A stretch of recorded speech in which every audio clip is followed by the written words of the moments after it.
मथुरा पहुंचे उत्तर प्रदेश के उप मुख्यमंत्री ब्रजेश पाठक और उत्तर प्रदेश भाजपा के प्रदेश अध्यक्ष भूपेंद्र सिंह। रानी दुर्गावती मेडिकल कॉलेज में स्वास्थ्य सेवाओं और शिक्षा को लेकर समीक्षा बैठक की। पत्रकारों से बात करने पर विपक्ष को निशाना बनाया। बिहार में वोट अधिकार यात्रा को लेकर बड़ा बयान दिया। कहा कि समाजवादी पार्टी और आरजेडी के संरक्षण में ही बिहार में गुंडे माफिया लुच्चे लफंगे पनपते हैं। राहुल गांधी, तेजस्वी यादव और अखिलेश यादव फ्रस्ट्रेशन का शिकार हैं। बिहार में बीजेपी और आरएलडी के गठबंधन की प्रचंड बहुमत से सरकार बनेगी।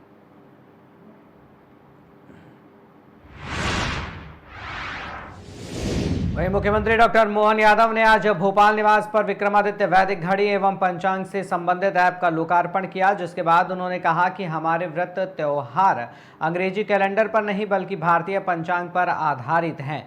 वर्ष की गणना भी तिथियों और अच्छा ऋतुओं के आधार पर की गई है। समय की गणना सूर्योदय से सूर्योदय तक होनी चाहिए, क्योंकि रात 12 बजे दिन बदलने का कोई औचित्य नहीं है। उन्होंने कहा कि हमारे इतिहास में खगोल विज्ञान को सूर्य की छाया के आधार पर समझा और परिभाषित किया गया है।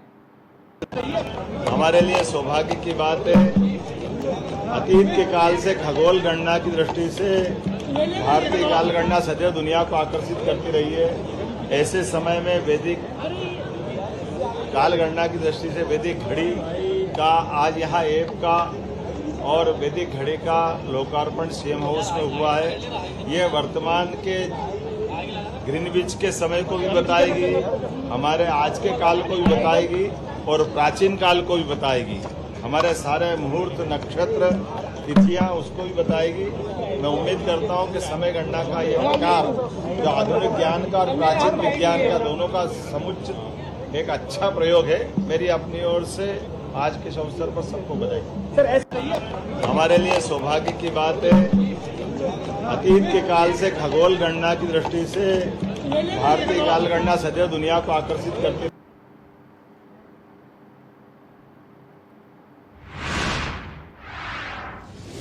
बिहार गया वजीरगंज में रविवार को मागधी सेना का विस्तार किया गया। इसके लिए वजीरगंज कॉलेज परिसर में एक कार्यक्रम आयोजित कर नवनिर्वाचित पंचायत सेना अध्यक्षों एवं उपाध्यक्षों को शपथ दिलाई गई।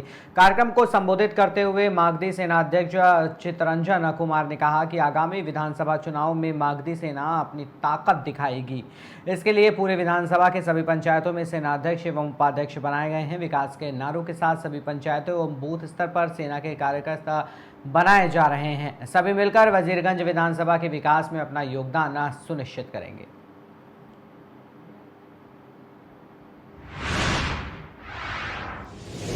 थाना गंगाघाट क्षेत्रांतर्गत ग्राम गगनीखेड़ा में पुरानी रंजिश को लेकर दो पक्षों के मध्य फायरिंग हुई थी, जिसमें 10 वर्ष का बच्चा घायल हुआ था और उसके बाद उसकी मौत हो गई थी। पुलिस द्वारा मृतक के शव को कब्जे में लेकर नियमानुसार पंचायतनामा की कार्रवाई करते हुए शव को मोर्चरी हाउस भेज दिया गया था। साथ ही थाना गंगाघाट में मुकदमा पंजीकृत किया गया था।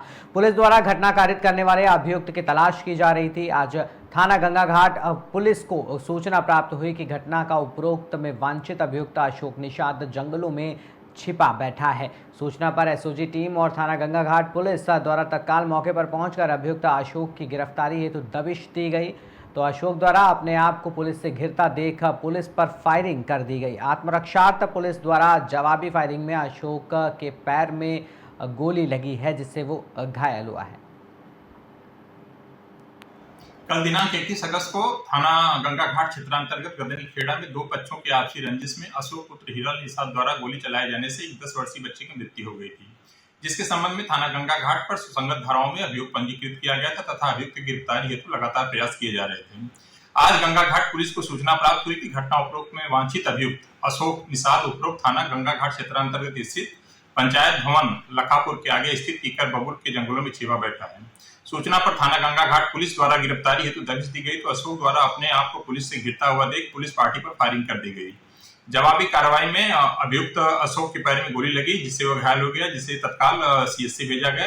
मौके से अभियुक्त के पास से एक तमंचा 315 बोर, एक जिंदा कारतूस, एक चैम्बर में फंसा हुआ खोखा कारतूस बरामद किया गया और अन्य आवश्यक विधिक कार्रवाई की जा रही है। में धरने पर बैठे कर्मचारियों के समर्थन करने पहुंचे उत्तर प्रदेश चकबंदी लेखपाल संघ के प्रांतीय अध्यक्ष आलोक यादव द्वारा 2 दिन का समय दिया गया कि यदि लेखपाल पर एफआईआर जो दर्ज हुई है वो वापस नहीं की गई तो पूरे प्रदेश में अनिश्चितकालीन कार्य बहिष्कार किया जाएगा।